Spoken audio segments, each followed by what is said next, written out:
Boa tarde, queridos ouvintes da Rádio Boa Nova. Iniciamos aqui nas Minas Gerais o programa Perante a Eternidade, a oportunidade de reescrevermos nossa história. Caros ouvintes, é muito bom essa participação, esse intercâmbio entre nós aqui de Minas e vocês. Que bom é essa sintonia, é a Rádio Boa Nova possibilitando isso, essa integração dos estados. Fico feliz. Boa tarde, Jairo. Boa tarde, Sônia. Boa tarde aos nossos ouvintes, né? Que Jesus nos permita mais um programa, né? De bom nível. Isso mesmo. Não é? Pessoal, o site da Rádio Boa Nova é www.radioboanova.com.br www.radioboanova.com.br.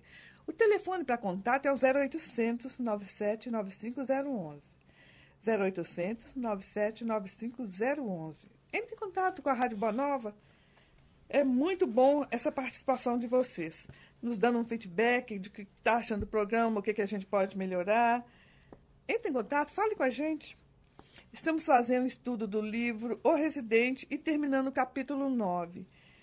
O livro O Residente vocês podem ter acesso através do site da editora Itapuã.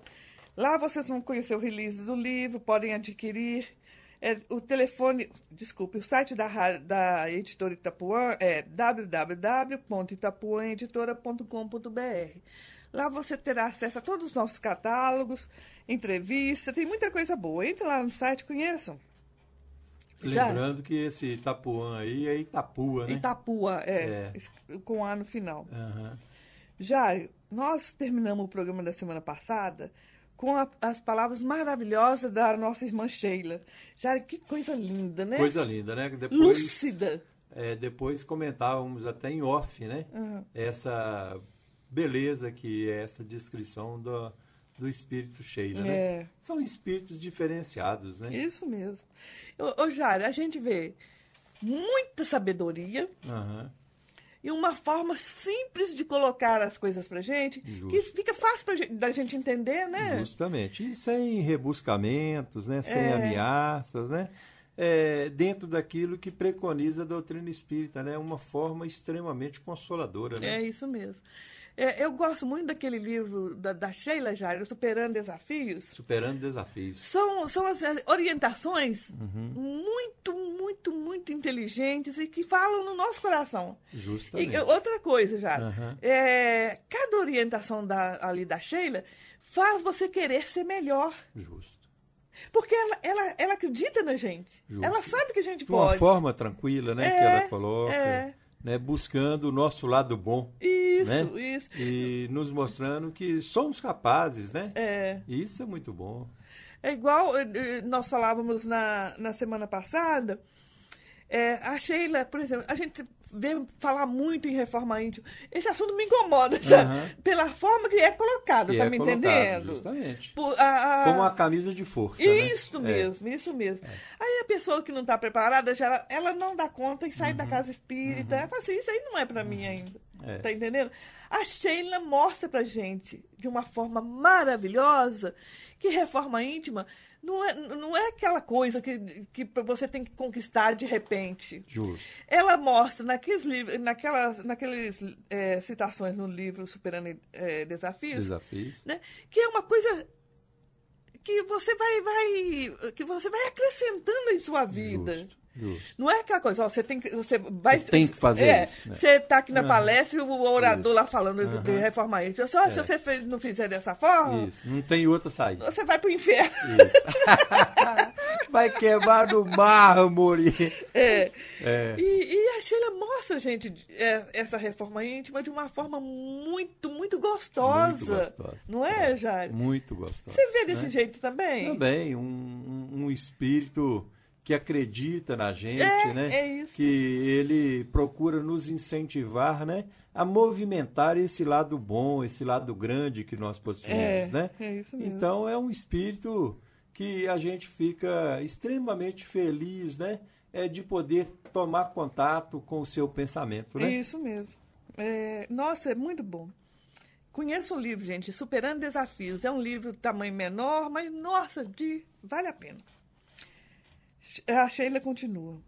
Maria, essa mãe querida que tem recolhido os rebotalhos do caminho, acolhendo-os em suas necessidades, ofertando-lhes diariamente os pães do trabalho misericordioso em torno dos semelhantes, para que possamos avançar milímetro a milímetro na extensa estrada do bem, até que possamos vislumbrar a luz. Aqui ela confirma tudo aquilo que eu disse, né, há momentos atrás.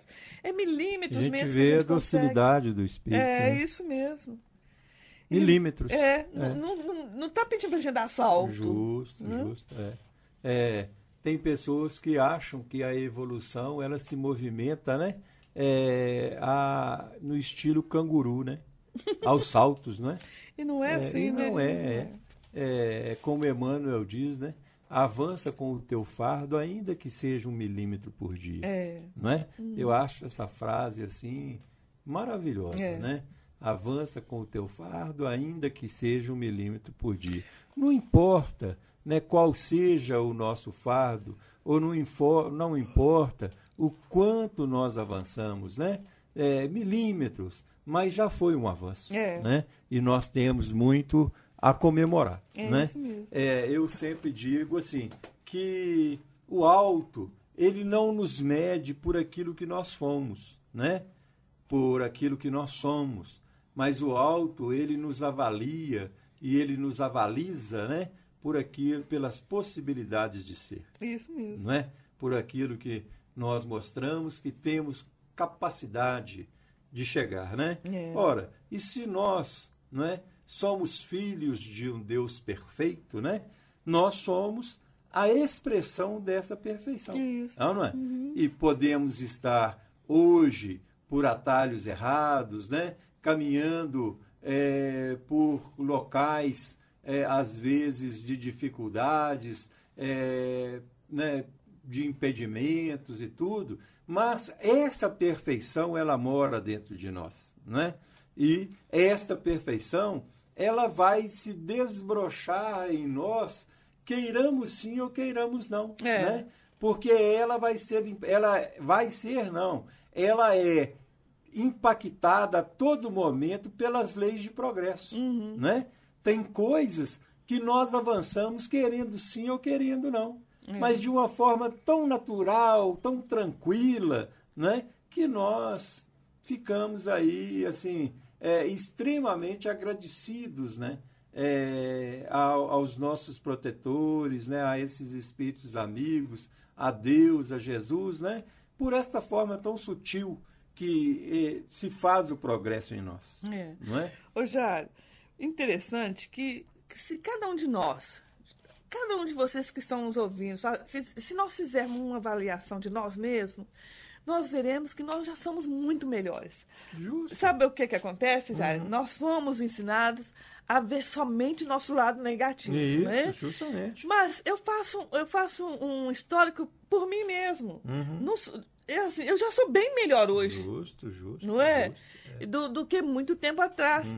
E isto, gente, é que é importante para nós, porque a partir do momento que eu tomo consciência que eu estou melhor hoje, a tendência é você querer melhorar mais ainda, não é?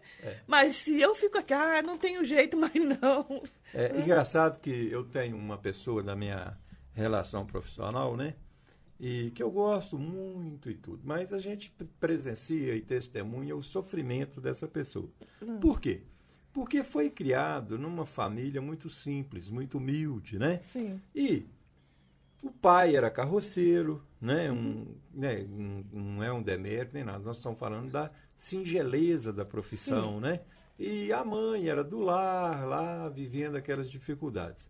Então, eram pais humílimos, né? Pessoas assim, né? Muito pobres em crítica e tudo. Ora, então ela e as irmãs, né? Todos eles foram criados como se eles fossem seres subalternos. Você entende? Sim. Eles não tinham, assim, é como se eles não tivessem importância para os outros. Sim. Né? E que a única coisa que eles tinham obrigação é de obedecer. Entende? Entendo. Por quê? Porque a não vamos chamar isso de humildade. Entende? dos pais, né? Não é humildade, isso é uma fragilidade, né? É uma conscientização de alguém que, vamos dizer assim, não vale nada na esfera social, né? Então, essa pessoa, até hoje, né, ela tem, assim, dificuldades nessa lida, né? Há pouco tempo eu falei com ela assim, falei, olha, você indo lá no hospital tal, você procura o fulano de tal, que é médico lá, e fala com ele que você está precisando disso, né? Nós somos amigos. E aí ela falou assim, não, mas eu não posso fazer isso. Entende? Por quê? Porque ela se acha, né? Vamos dizer assim, a pessoa mais baixa. Insignificante. Né? A insignificância. Né? E, na realidade, gente, nós não temos que pensar assim. Nós somos filhos de Deus. É ou não é? Nós somos filhos de Deus. Ou seja, se nós não somos o dono do mundo, pelo menos somos filhos do dono. Eu já vi isso em algum lugar. Mas não é verdade? É verdade. Não é? Se nós não somos donos do mundo, porque isso aí seria uma prepotência, né? Mas nós somos filhos do dono. Ora, filhos do dono, somos perfeitos, herdeiros desse dono, ou não é? Irmãos, né, diretos, né, do grande governador da terra, ou não é? Que é Jesus. Nós somos irmãos, ou não é? Irmãos do governador, ou não é? Ora, então, na realidade, nós não temos que ficar aí de cabeça baixa. Meu Deus, mas eu sou muito pequeno. Uma falsa humildade. Isso não é humildade. Isso. Não é? Eu sou muito pequeno. Porque eu isso, eu aquilo. Que eu isso, eu aquilo, nada. Você é filho de Deus, Deus perfeito, né? É herdeiro desse Pai maravilhoso, glorioso, irmão do governador do mundo. Então, esse poder está em nós. Não é? Esse poder está em nós. E nós temos que transformar isso em vida. Nós temos que transformar isso em ações, em trabalho. Então, nós estamos aqui, né, nesse momento, fazendo o programa, né? Nós não temos que ficar aqui, meus irmãos, porque a luta é muito difícil, porque nós não conseguiremos. Não, a luta é difícil para quem é fraco, não é? A luta é difícil para quem é fraco, mas no momento em que você encarar as suas lutas, no momento em que você trabalhar, nós chegamos aqui para fazer o programa, nós não somos nem melhores do que ninguém, nem piores do que ninguém, mas nós queremos fazer um programa dignos de um filho de Deus, não é? Sim. Ou seja, o melhor que nós pudermos tirar dos nossos corações, né? Agora, se a dona de família, se a dona de casa fizer o melhor almoço como o almoço de uma filha de Deus, se o dono da casa, né, se ele levar a vida, educar os filhos, criar a família como filho de Deus, ou seja, dando o melhor de si, nós vamos ter um mundo, o melhor mundo possível. É isso mesmo. Não é? O melhor mundo possível. Então, o mundo, se ele está como está, não é por culpa do dono do mundo. Não é? É por culpa dos filhos que não tomam consciência de filhos de Deus. É isso mesmo. Você concorda? Ô, Jara, você me fez lembrar de um caso. Foi um rapazinho, uns 15 anos mais ou menos, conversar com o Joseph Gleb. Aí ele expôs lá as dificuldades dele, e aí Joseph falou assim, se coloque no lugar de Jesus. O que Jesus faria nessa situação? A resposta é a sua decisão. Isso. Né? Aí o adolescente falou, mas Jesus é Jesus. Aí ele falou assim, Jesus é Jesus e é seu irmão. Eu achei de muita sabedoria isso. Eu às vezes falo assim, o Brasil não precisaria ter Constituição. Tá certo? Se a Constituição do Brasil fosse o Evangelho de Jesus. Não é? Você concorda? Concordo. Amarás o teu semelhante, né? Amarás a Deus sobre todas as coisas e ao teu próximo como a ti mesmo. Ora, se você extravia o dinheiro de um órgão qualquer, faltou amor ao próximo, ou não é? Faltou. Não é certo? E faltou, foi muito amor. Não é muito?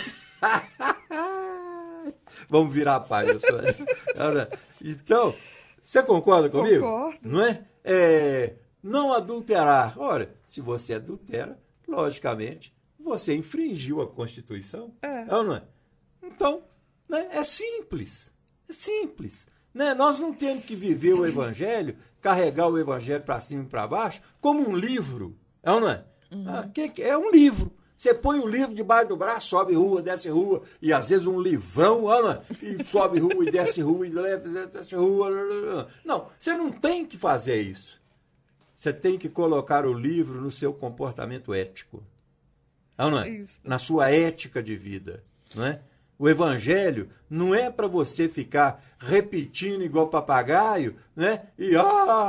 Né? Não. Sofrendo, meu Deus, o Evangelho, né? E é porque Mateus, o capítulo tal, do versículo tal, né? Não é para isso.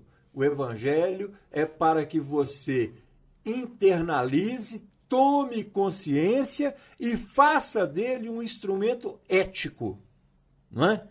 Instrumento ético. Por quê? Se nós utilizarmos a ética do Cristo, o mundo, se todos nós nos propuséssemos a utilizar a ética do Cristo, o mundo, ele passaria de regenerado para melhorado, para não sei o quê, para esplendoroso, de um dia para o outro. É verdade. Você concorda comigo? Concordo. De um dia para o outro. Seria bem mais fácil. Nossa! Ô, Jair, sem tsunami, sem isso e Sem aquilo. tsunami. Não, isso vai ter os tsunami como fenômenos naturais. Isso mas mesmo. as pessoas, em vez de falar assim, o tsunami arrasou, que não sei o quê, as pessoas falam assim, o irmão tsunami. O irmão tsunami nos visitou, visitou as Filipinas esta manhã, fazendo, né? Aí já não são vítimas mais, né?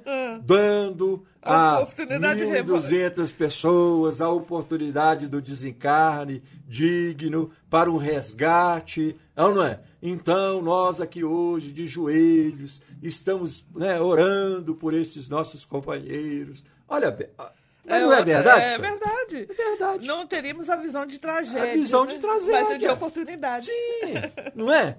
A visão de oportunidade, de grandes oportunidades. É isso não é? mesmo. Ora, claro.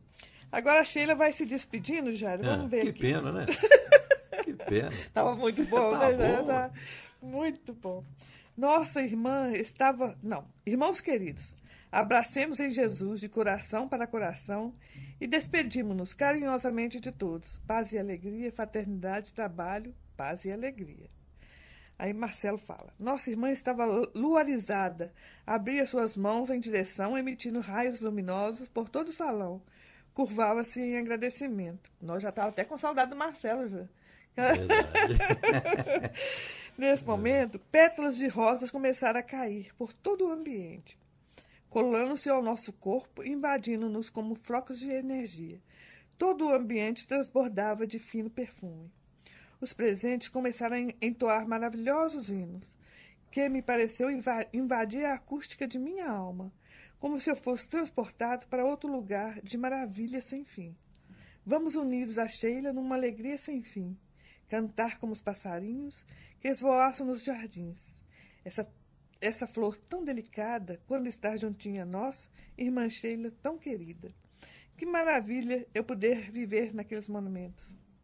Que maravilha eu pude viver naqueles momentos. Ela foi pouco a pouco se apagando aos nossos olhos, desaparecendo lentamente, deixando-nos com os olhos marejados pelas lágrimas de felicidade.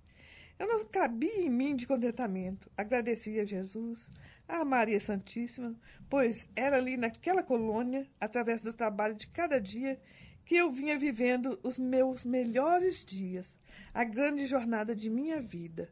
Eram momentos inesquecíveis que propiciavam uma profunda alegria ao meu coração. Por isso e por tudo, eu sempre dava graças a Deus, agradecia seguidamente as muitas bênçãos que vinha recebendo. Olha, quando se vive tais momentos, ficamos em estado de graça por muito tempo. Um êxtase penetra em nossas almas, como se a felicidade passasse a residir em nós. É inexplicável, mas é maravilhoso sentirmos assim. Na verdade, eu tinha vontade de sair dali correndo, trabalhando, trabalhando e trabalhando. Muito. Gritando bem alto a minha felicidade. Eu sou feliz. Agradecendo a Deus por tudo quanto eu vinha vivenciando em minha nova experiência. Na verdade, o trabalho é sempre assim. Ele é uma força renovadora, revigorante e transformadora para o ser. Por isso, trabalhemos sempre. E o Marcelo Rios encerra esse capítulo, Jairo, com essa colocação.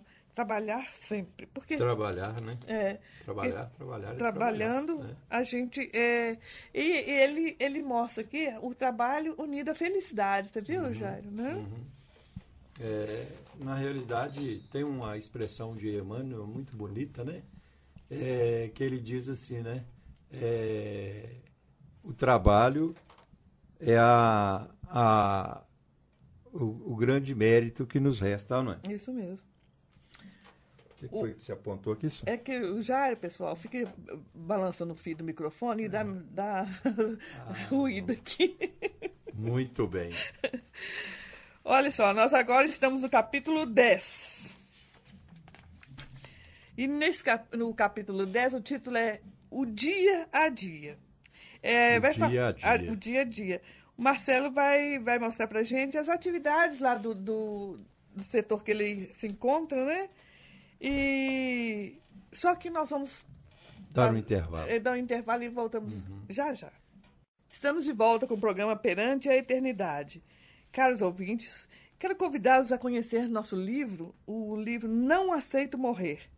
É um livro do escritor pernambucano, né, o Agnaldo Cardoso. Inclusive, teve uma entrevista na Rede Globo sobre esse livro com o autor. É a história de uma menina, de uma adolescente de 15 anos e o capitão do time de futebol lá da cidade, que nesse dia, no aniversário dela, eles saíam para o baile de debutante. Só que quando, de repente, o carro colide com outro e a nossa querida Sasha, que é o nome da protagonista, ela entra em estado de coma. E o desenrolar é fantástico. O desenrolar da família, uma família assim, descrente das questões espirituais. E a Sasha, no plano espiritual, vivendo ainda encarnada, mas no plano espiritual, e trazendo reflexões para toda a família, para a equipe médica. É um livro assim, que teve uma aceitação muito boa pelos leitores, e o retorno que a gente está tendo é magnífico. Conheçam o livro Não Aceito Morrer. Vocês podem ver mais detalhes lá no site da editora. É www.itapuãeditora.com.br.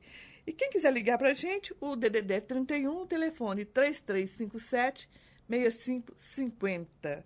Quero deixar aqui um grande abraço para nossa querida Diamantina, Jair. Diamantina. A Chiquita, o pessoal do Saulo de Tarso. E que coisa boa é aquele povo, né, Jair? Pessoal do André Luiz, né? Isso. Lá do Palha também. Vânia, né? Lá do Palha, a Vânia, né? lá no Palha, né? A Vânia, aquela amiga dela lá, né? E o trabalho bonito que eles realizam lá. E nós temos muitos e muitos ouvintes ali em Diamantina. Já compraram um lote, né, para construir a casa, A Casa né? Espírita. Já compraram lá o lote, já estão movimentando os primeiros passos na construção da Casa Espírita. E Diamantina é um lugar gostoso, né, Sônia? É uma energia muito boa, né? Muito boa, muito boa. Quem não está nestas Minas Gerais e que está por aí, né, em outros lugares também maravilhosos, lindos, né, quando vier a Minas Gerais, não deixe de conhecer Diamantina. É isso, né? Mesmo. Diamantina, terra do grande, né, Juscelino Kubitschek de Oliveira. Isso mesmo. Né? E aonde viveu também por longos anos Chica da Silva. Isso, a história de Chica. Chica da Silva, lá na Senzala, lá em tudo, né? Isso. E um lugar, assim, maravilhoso. Aliás, né? Vou até dar uma dica para o pessoal de fora, né, Sônia? Aproveitar esse período de começo de ano para ir começo visitar, de ano, né? Para aproveitar esse período de começo de ano, de férias. Quando vocês vierem a Belo Horizonte, bem antes de vir, né, a Belo Horizonte, a Minas, bem antes de vir, ligue para a Secretaria do Turismo de Diamantina e perguntem a eles que dia vai ter a Vesperata. Nossa, né, Sônia? muito. Você já assistiu a Vesperata? Já. É uma maravilha, não é que né? os cantores ficam nas sacadas? Isso. Então tem uma praça de forma triangular, né? Num ambiente assim, como se você tivesse em 1700 e alguma coisa, né? Uhum. Então aqueles casarões antigos com aqueles balaústres, né? E naqueles casarões, naqueles balaústres, ficam os músicos, né? E lá de baixo, 2 maestros regem a orquestra, né? Uma hora um, uma hora outro. Então, eles começam desde os grandes clássicos, né? Beethoven, Bach, e eles vão até a MPB, né? Os chorinhos, né? E é assim, e geralmente começa por volta de 7 horas, quando é 10h30, 11 horas já está encerrando. Mas é uma coisa, vamos brincar assim, de cinema, né, Sônia? É verdade, é uma muito coisa bonito. muito bacana. Bonito. Chama-se Vesperata. Liguem, perguntem quando vai ter a Vesperata, porque satisfação garantida, o seu dinheiro de volta, Sônia. É verdade. É sim, é muito bonito, não é? Muito bonito. Muito E eu bonito. falo, a energia daquela cidade é magnífica. É magnífico. Não é? É uma outra coisa, né? É isso mesmo. Muito bacana. Jair, então vamos ao dia a dia. Dia a dia. O início aqui do nosso capítulo 10. Vamos ver o que Marcelo nos fala. As atividades se multiplicavam. A responsabilidade crescia sempre, mas diante das dificuldades é que assistimos ali ao nosso lado. Às vezes, esse começo ficou estranho, não vou repetir. As atividades se multiplicavam, as responsabilidades cresciam sempre mais diante das dificuldades a que assistíamos ali ao nosso lado. Às vezes, ficávamos encantados por tanta misericórdia vertida sobre determinado irmão.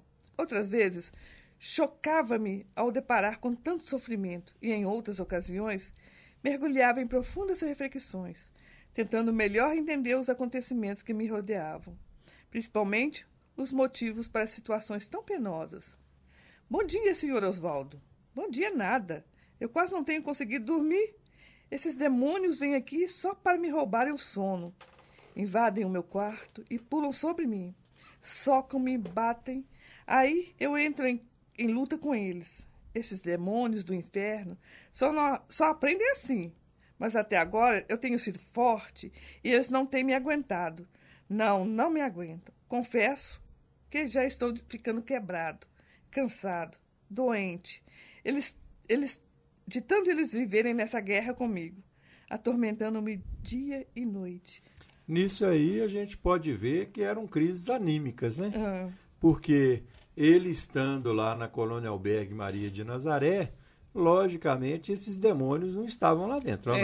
A gente tem que depreender isso aí, né? Ora, se esses demônios não estavam lá dentro, esses demônios estavam no campo mental dele, né? Muito provavelmente, obsessores que ele conviveu com ele na sua existência terrena, ou muito provavelmente inimigos espirituais que o procuraram após a perda do corpo físico em alguma região mais infeliz.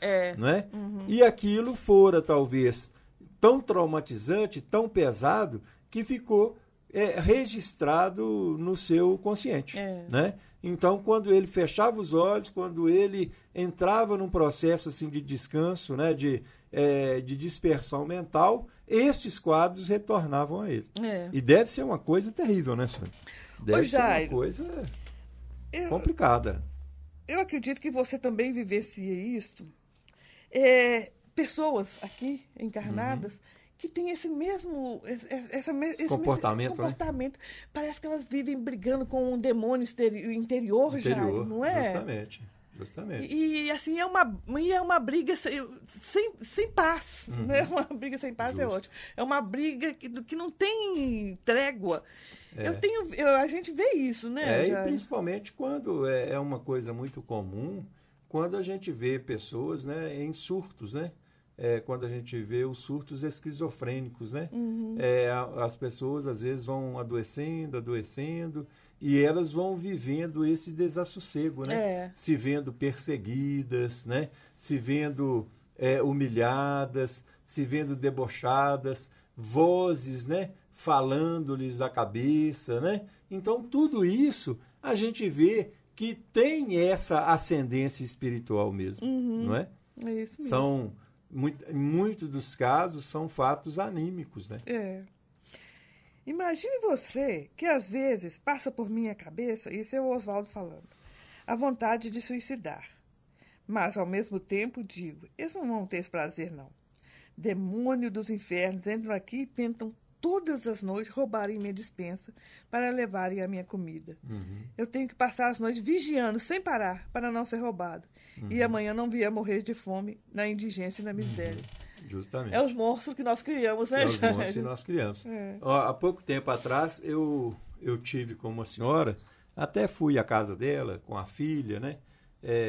Para vê-la e para deixar lá para a filha algum conselho, alguma coisa. Mas esta senhora, primeiro ela custou me deixar entrar, né? E aí, com muito custo, ela me deixou entrar. Aí sentei com ela, no início desconfiada de mim, depois ela foi familiarizando.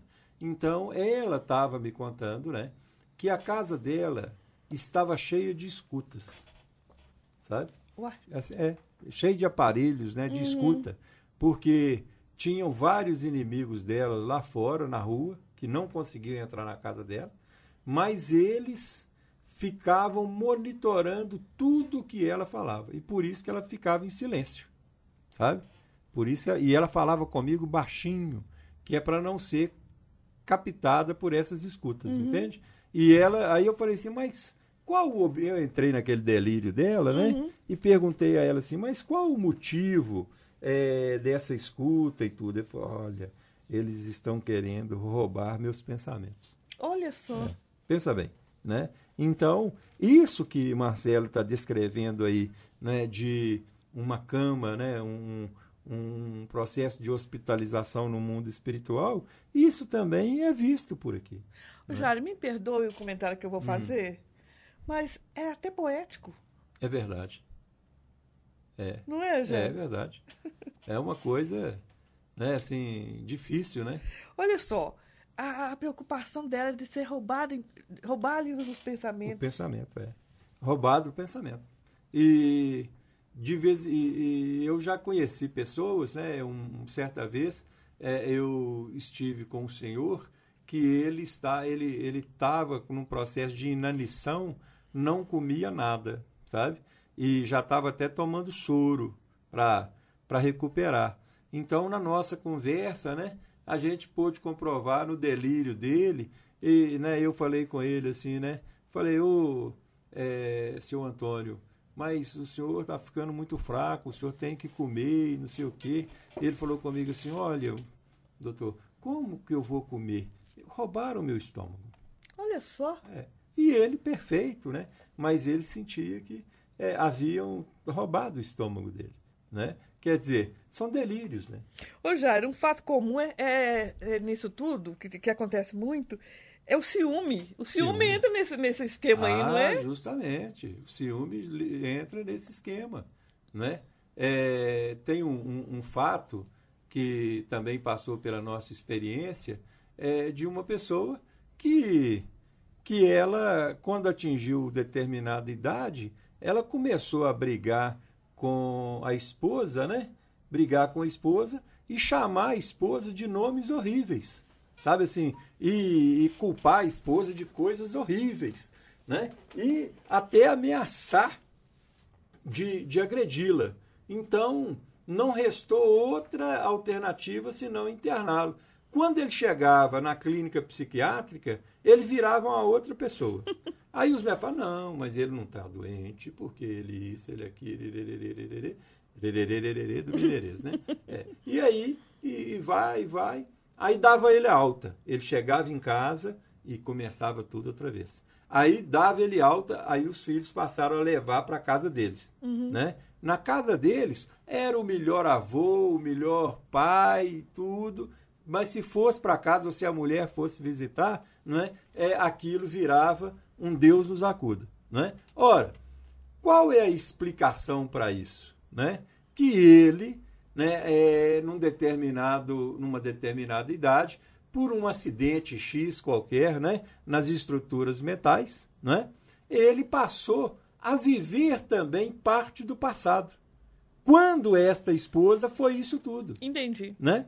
Ele já não enxergava a ela como a companheira de hoje, mas ele enxergava como aquela mulher descuidada, perigosa, difícil, lá de uma experiência passada. Então, na vivência com todos, ele era uma pessoa maravilhosa, mas na convivência com ela, se deixasse, ele assassinava.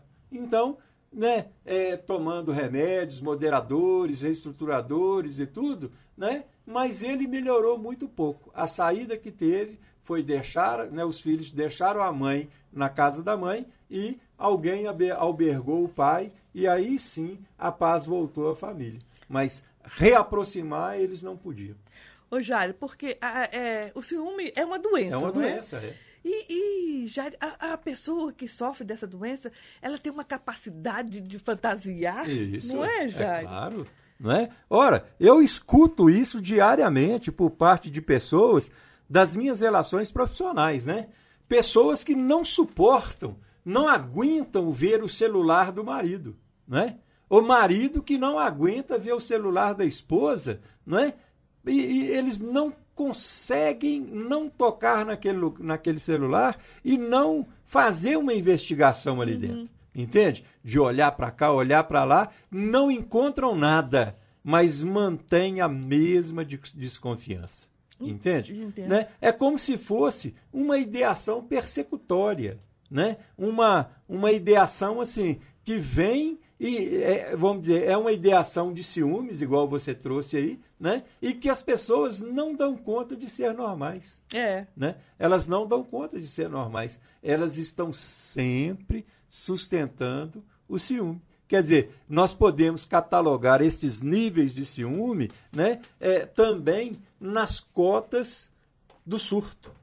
Sim. Né? Do surto. Vamos dizer, ele deixa de ser um ciúme, vamos dizer, afetivo, né? Ele deixa de ser um ciúme normal, né? Para entrar na pauta do patológico. Não, esses dias eu vi um caso que chegou até a gente, de um casal de médicos, né? Só que a mulher tem um cargo assim, maior do que o do médico, né?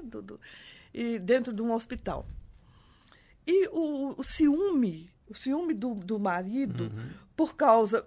Ninguém pode aproximar da mulher, tá entendendo? Que ele já fantasia alguma coisa. Sim. Jairo, e isso torna a vida do casal um inferno. Nossa.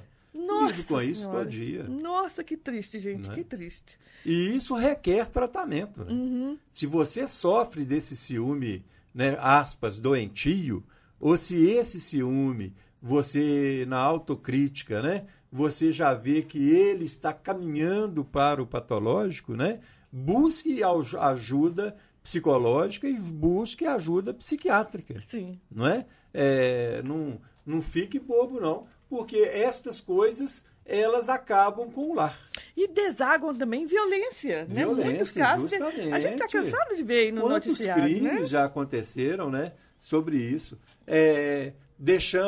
Saímos da normalidade e entramos no patológico. Né?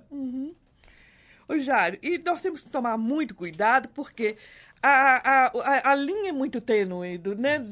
De repente, você faz um ato que estraga toda a sua vida.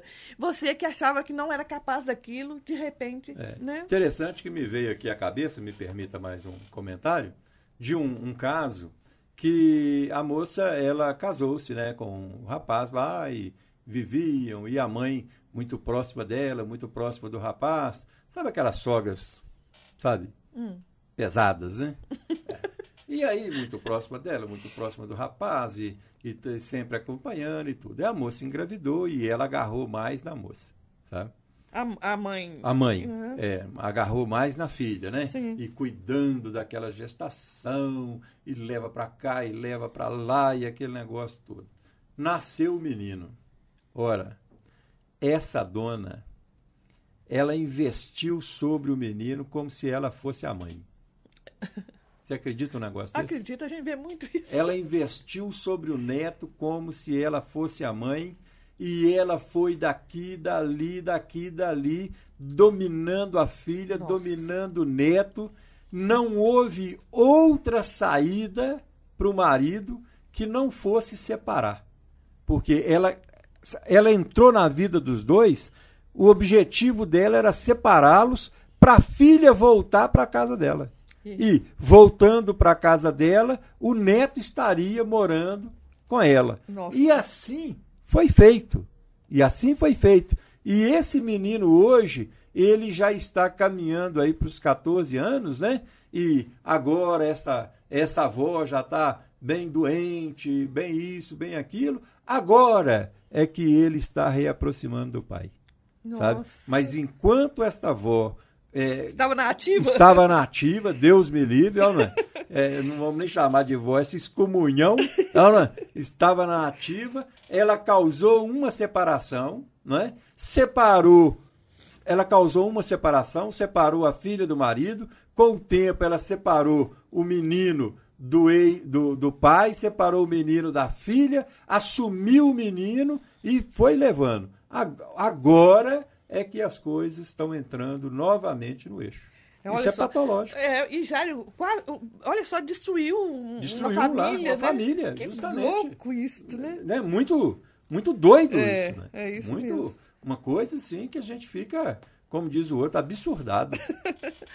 Vamos voltar a esse assunto semana que vem, Jairo? Vamos sim. Então, na próxima quinta estamos de volta com o livro O Residente. Acompanhe com a gente esse estudo.